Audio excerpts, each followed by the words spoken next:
Hey everybody. All right, we are going to bring you another roast, and this one is going to be a 407 Guatemala. So the 407 is referring to that finish roast temperature. So here at Thinkwell, when we're roasting, we are we aren't labeling our coffees according to the style. We're labeling them according to the temperature of the beans at the end of the roast, and it communicates a lot. So these 407s, 408, 409, kind of in that range, they have a specific character to them. Now they haven't got high enough where they are taking on any smoky character. They're below that, but they're at the higher end of the spectrum of a lower temperature coffee. And what they offer is sweetness, big full body.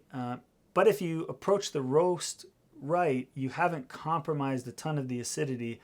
It's going to be sitting still there, present in the cup, but you filled out these other characters. Now, a lot of people, this is a roast that people love.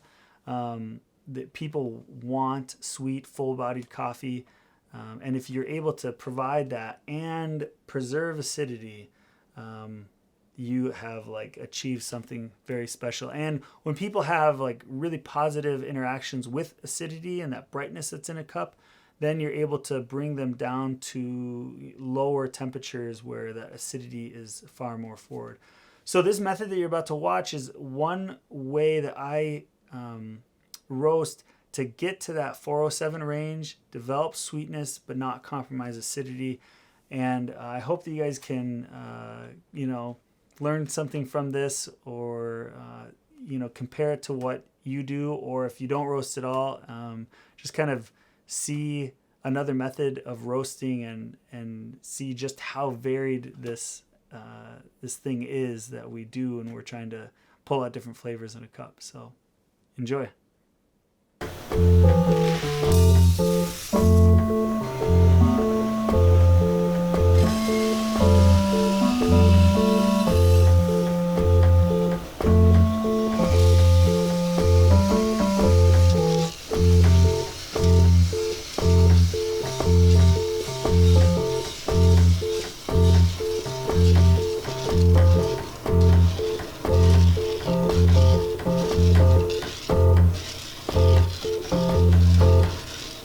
Hey, how you guys doing? How's everybody? All right, here we go.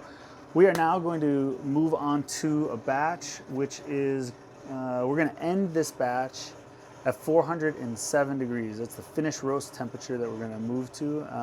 It may be 408, it may be 406, but this range of 407 is the higher side of the low temperature spectrum. So we will not be entering into second crack. So now we're in this whole wide range of temperatures that people call light roast coffee.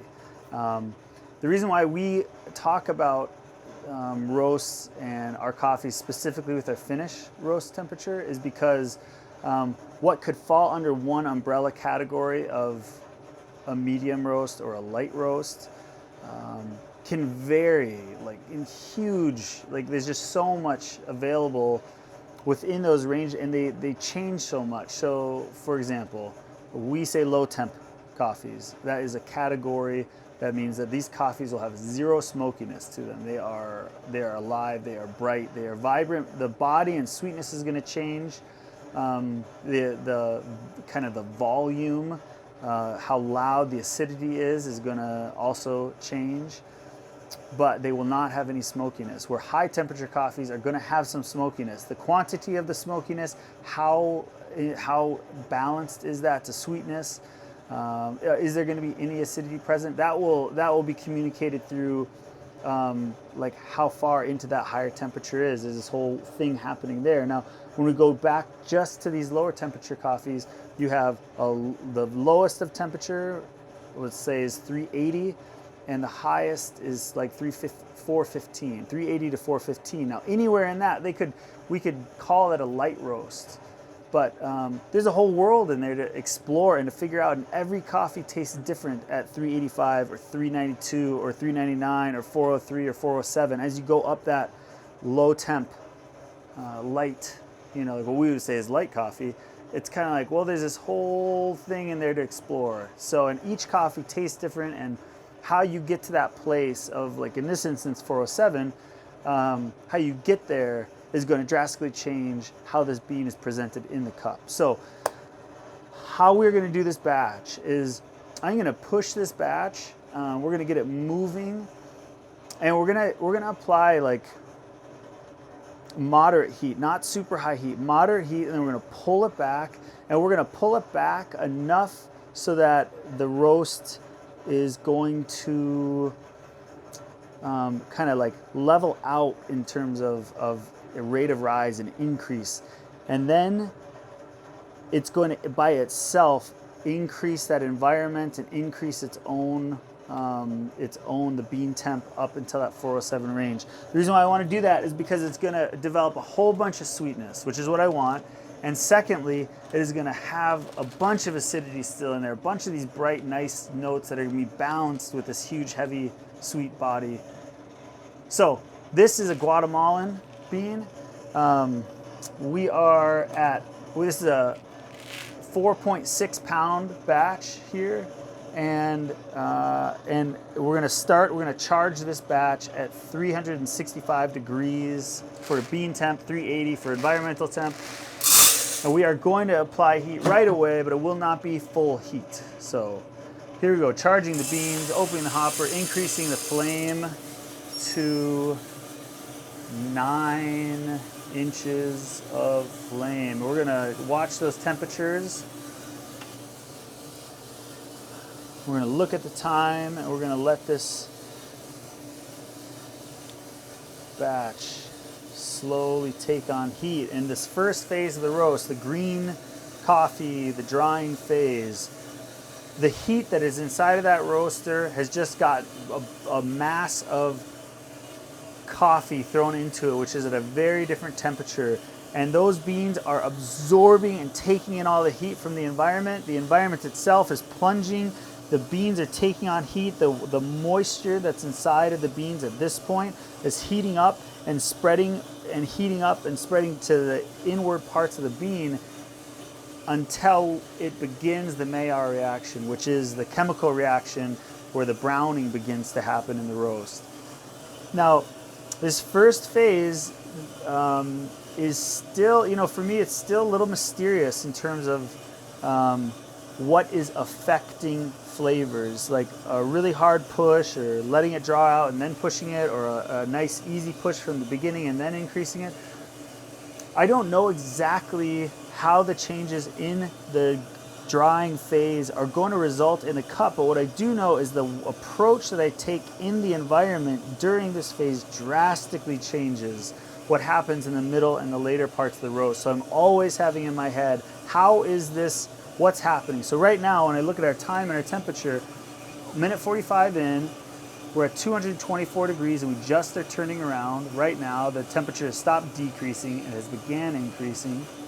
We're in the low 200s, and the lowest that our environmental temperature got to is 350s, sorry.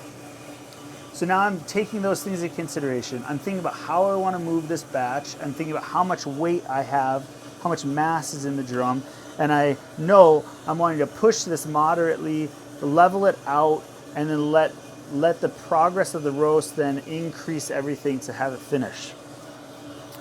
So I'm looking at the rate of rise, and I'm thinking that the first thing I want to do with this roast is I'm going to begin to bring the flame back.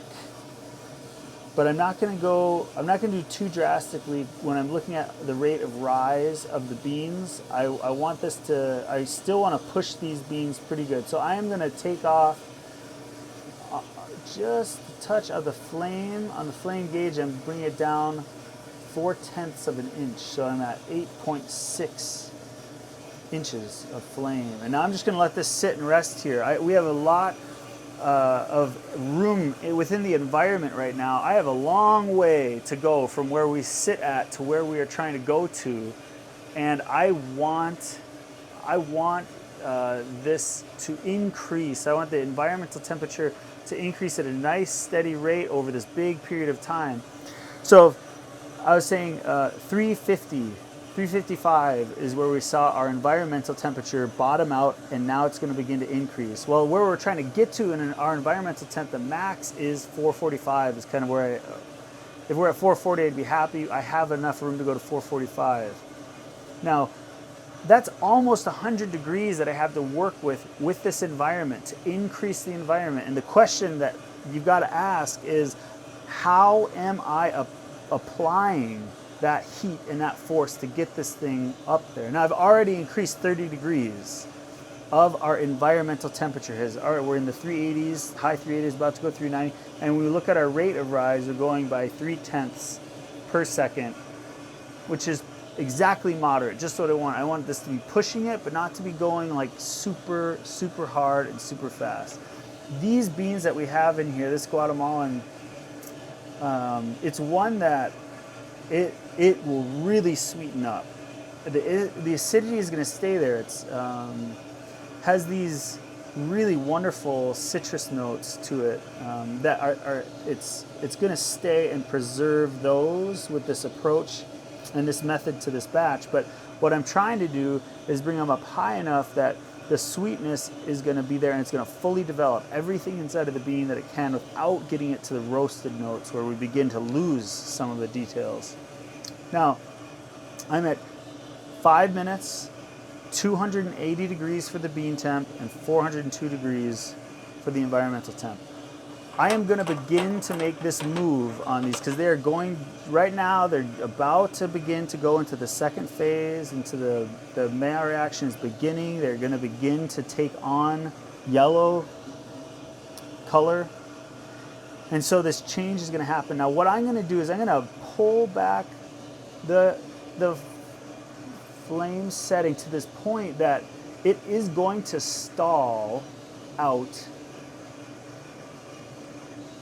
this environmental temperature, but I'm not going to bring it so low that it just stops and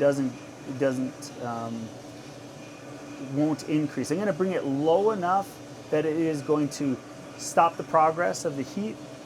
But in time, this flame setting that I'm picking, which I'm going to go to 3.4 inches, this is going to be a setting that it's going to stop our environment from increasing. It's going to pause it out. But as these beans begin to increase their heat and they're catching up, they're going to grab a hold of this environment, and the whole thing is going to end up increasing on its own, which is exactly what I want. I want to carry it all the way up to that finish.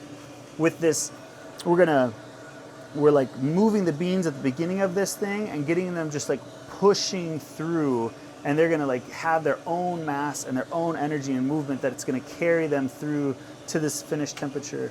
And how we're doing that is like a ton of heat, pulling back the heat, but not too far. We're pulling back just enough that it's gonna like stop that forward movement, but like there's still this little underlying toe that's gonna just like bring the whole thing up to its finish temp. So now here are 2 minutes later, we're at 7 minutes, we're at 317 and 420 for the environment. Now, you see how it's just on the edge, like it went down to 420.5 and then 20.6 and now 7 and 8. It's just slow. It's starting to do that thing where it's beginning to increase again.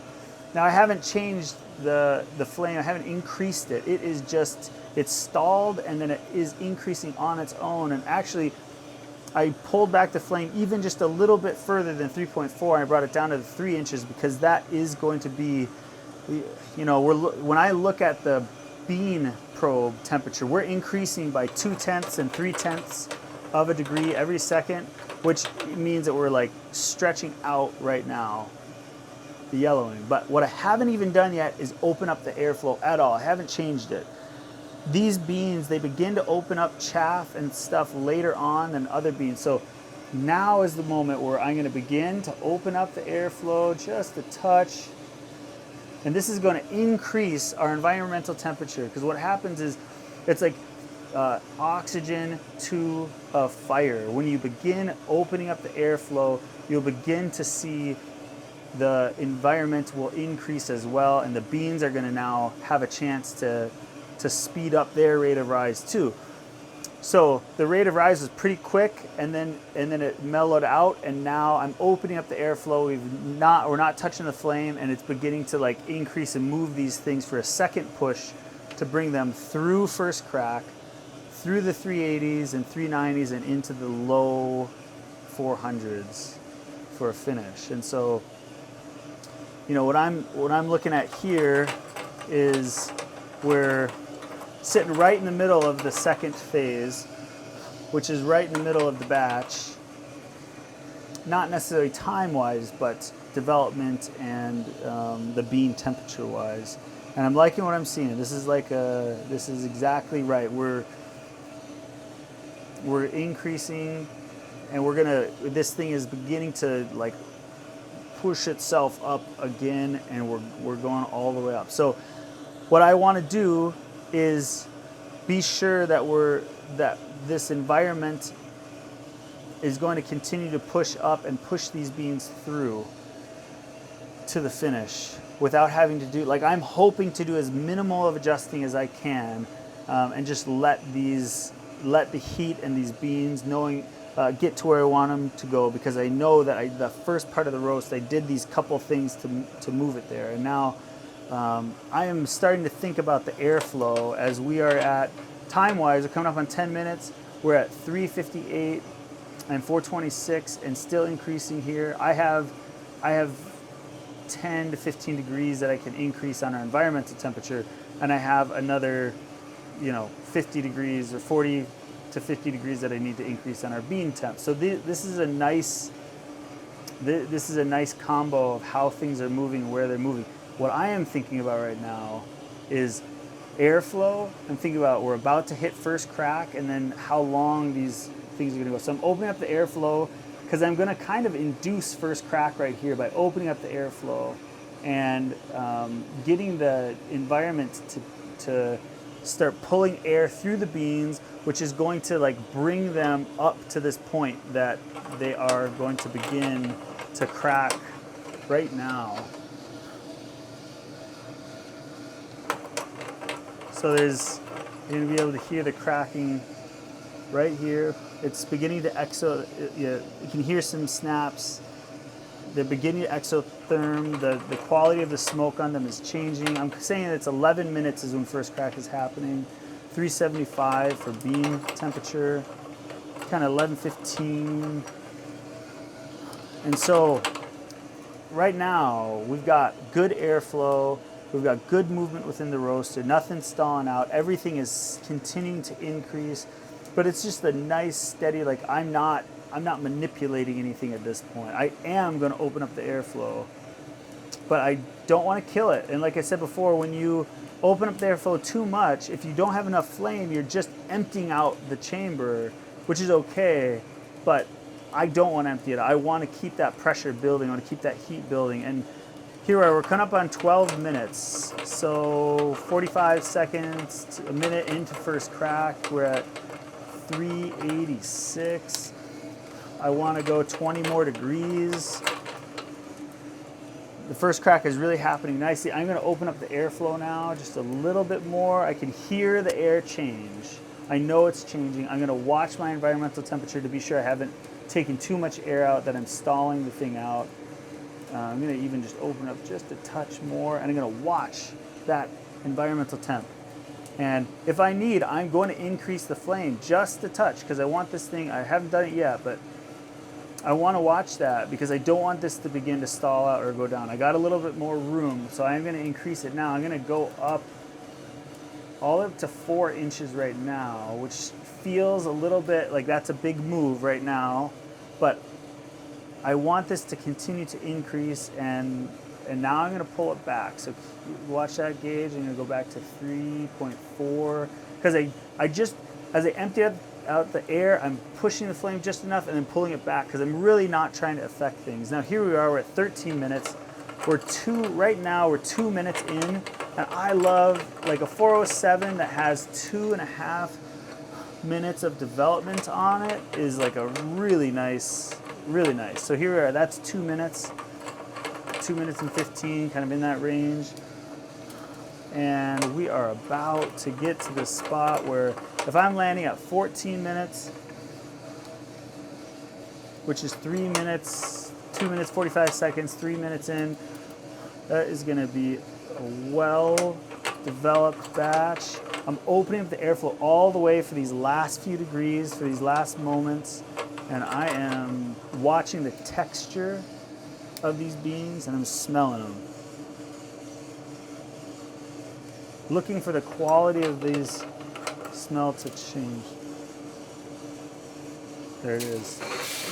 Okay, so we got 14 minutes. 407, 14 minutes, 407. That was exactly what I was looking for. The first crack, the first snaps that I heard were happening right about 11, and then I would say it really was entering into first crack at 11:15. So when we're at 14 minutes in, we're like 2 minutes and 45 seconds. Now, when you're when you're thinking about the development, the last phase of a roast, a thing to consider is how long are you in that phase? You know, if you're going to stretch out the development phase to be 5 minutes, you're really affecting the flavor. And I think, you know, through my experience, the longer you pull that phase out, you're just losing things. So at the same time, you can't just walk right in development phase and just kill it because you haven't developed anything. Like, you actually have to spend time in the phase. You have to develop the beans, but what you're attempting to do is develop these in a specific way to the result in the cup that you're looking for. And for me, I have, you know, it's a 14-minute roast, which is not a fast roast. That's not quick. But the time in the development was under 3 minutes, and the texture and the feel, I can tell again by like just feeling these beans, how they feel by pushing them around. They still have a lot of their mass. They haven't lost a whole lot. And you know, what we always do is you got to grab a couple beans and do what we call a dry cupping, which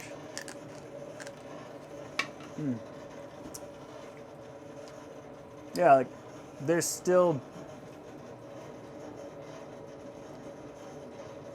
nice acidity that's still present and lingering right away, and I can tell that the beans have roasted enough to have that sweetness, but the body, when you're crunching on the seeds, on the beans themselves, you can tell that it's fully developed. It's not like this undeveloped bean. That'll make a really nice cup of coffee. So thanks for watching, everybody.